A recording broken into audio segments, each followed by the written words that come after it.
شعيرة المشي والزحف على الزجاج شعيرة أخذها الشيعة من السحرة والكهنة. هذه الشعيرة أن يقوم الشيعة بجمع زجاج وتكسيره ونخله ثم وضعه على الأرض، ثم يتمرغون في هذا الزجاج وعلى هذا الزجاج من أجل أن يثابوا على هذا الفعل بزعمهم أنها شعيرة حسينية.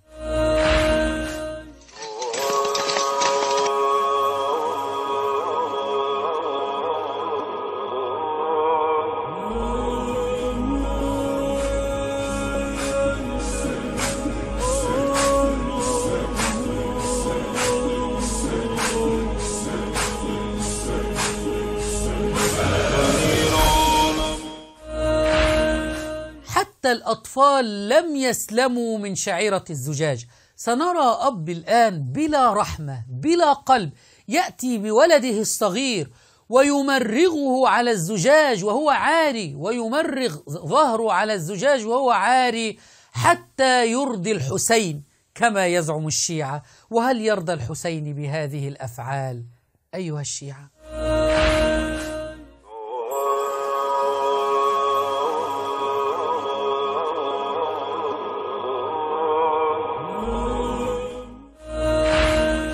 المخلوق الوحيد الذي يتلذذ بتعذيب ولده، الذي يتلذذ بتعذيب طفله، هو المخلوق الشيعي. حتى الحيوانات تأبى أن تفعل مثل هذا. نختم شعيرة الزجاج بأحد المعممين يأتي بكوب زجاج وهو على المنبر يخطب، ثم يأخذ هذا الكوب ويضرب به رأسه ضربة شديدة يكسر هذا الكوب الزجاجي على رأسه ظنا أن هذا يقربه إلى الحسين. أي عاقل يرى هذا الفيديو يقبل أن يكون هذا رجل دين يأخذ منه دينه؟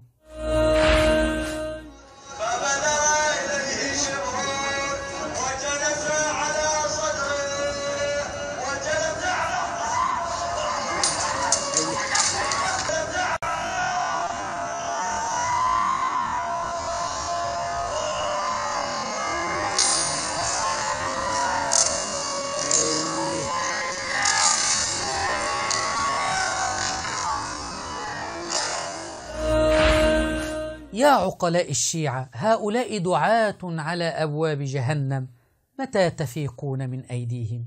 ما رأيتموه الآن شعائر حسينية أم وساوس شيطانية؟